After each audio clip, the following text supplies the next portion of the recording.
What's the deal, Big Boss, Cake Pole, Talk Boxing, real quick.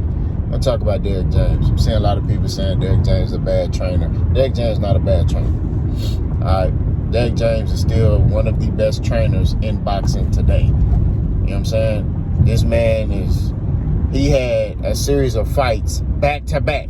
He had Frank Martin, then he had Errol, now he finna have Anthony Joshua, and then he maybe has a month off, and then he got Charlo. Right? And I don't want to say a month off, because after the Joshua fight, he probably got to go right into training with Charlo. He probably got to come to Houston to train. So this dude ain't got no break. You know what I mean? He a busy dude. But one loss doesn't mean he a bad trainer. You know, people saying, oh, he didn't make the adjustments. You know, he did have adjustments. It's one or two reasons why they didn't work. One reason, Terrence Crawford knew all their adjustments and it didn't matter. Or two, Errol just didn't listen. I'm leaning towards Errol wasn't listening. You know, that's me personally. You know what I'm saying? You know, that's just what it is. You know, maybe Errol wasn't listening. You know, and it could be other reasons. I ain't here to make no excuses. But all I'm saying is at the end of the day, that man right there from DeSoto, Texas is still, or from Oak Cliff, Texas, is still a top coach in this boxing world. He's a teacher. I don't think y'all understand how hard it is to game plan.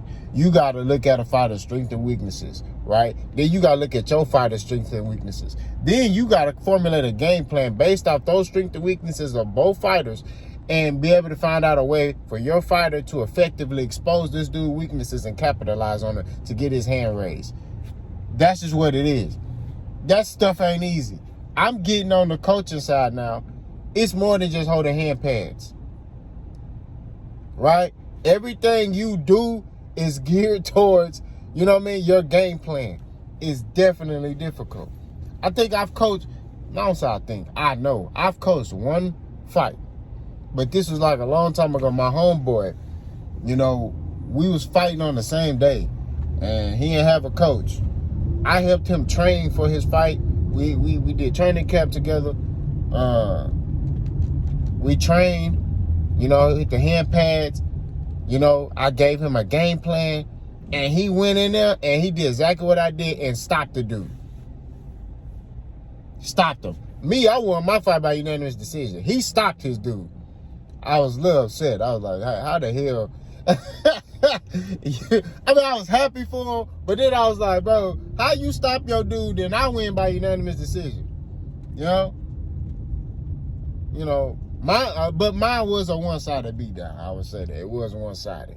But at the same time, I wanted a stoppage. You know, I was gearing towards a stoppage. This dude had more fights than me, everything. I was like, you know, I was hearing a little talking. I was like, you know, I don't talk, so I was like, I bet. I want to stop this boy, you know, set an example, let him know what it is. And, you know, I get a unanimous decision, he get a stoppage. But, you know, it was what it was. We both got our hand raised. But I'm just saying that it's not easy. You know what I'm saying?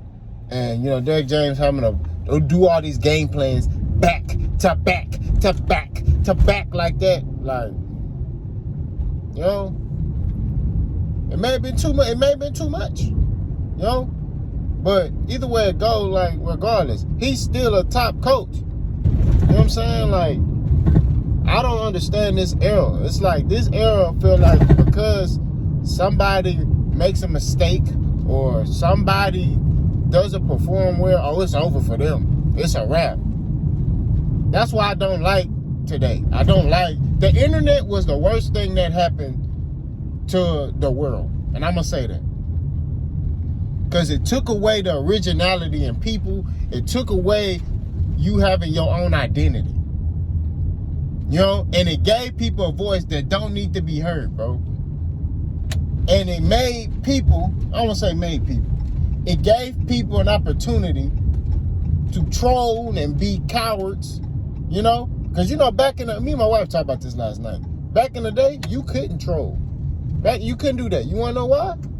Because boys was going to come see you. You was getting beat up. You know what I'm saying? That's real talk. Hold on, y'all.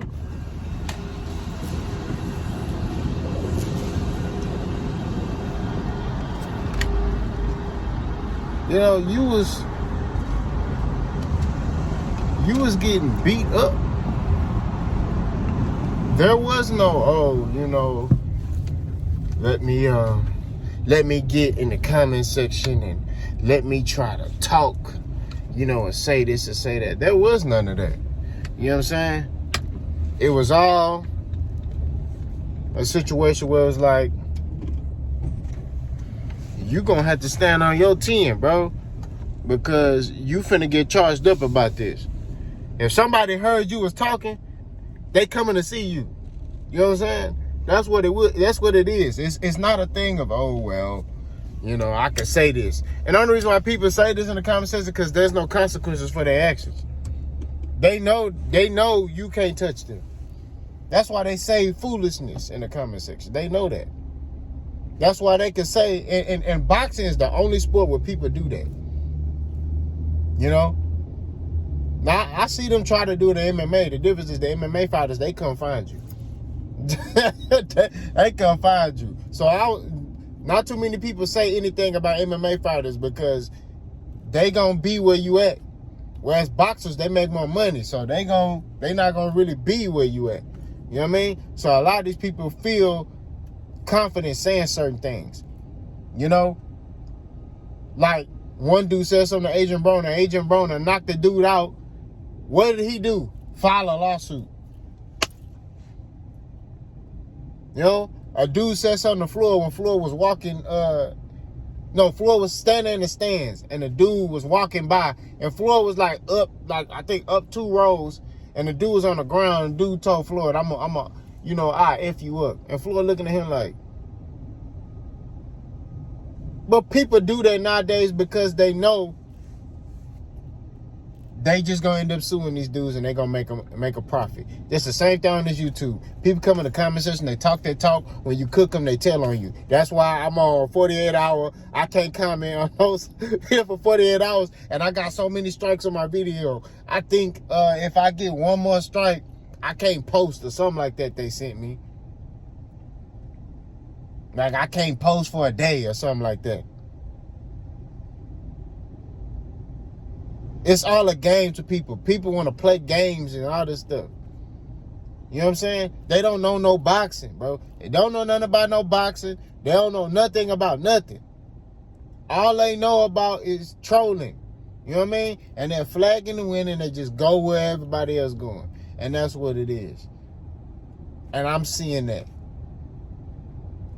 The internet is the worst thing that happened to this world. It's the worst thing. I don't care about making money out. The internet is the worst thing that happened to this world. It is the worst thing that happened. It made people dumber. You know what I mean? It made people impatient, and it gave cowards an opportunity to feel like they something that they not. They wolves, or what is it? They're sheep in wolves' clothing. I had to rant on that real quick. But Derrick James is still the top coach. One loss doesn't define him. Y'all let me know what y'all think. Bosco.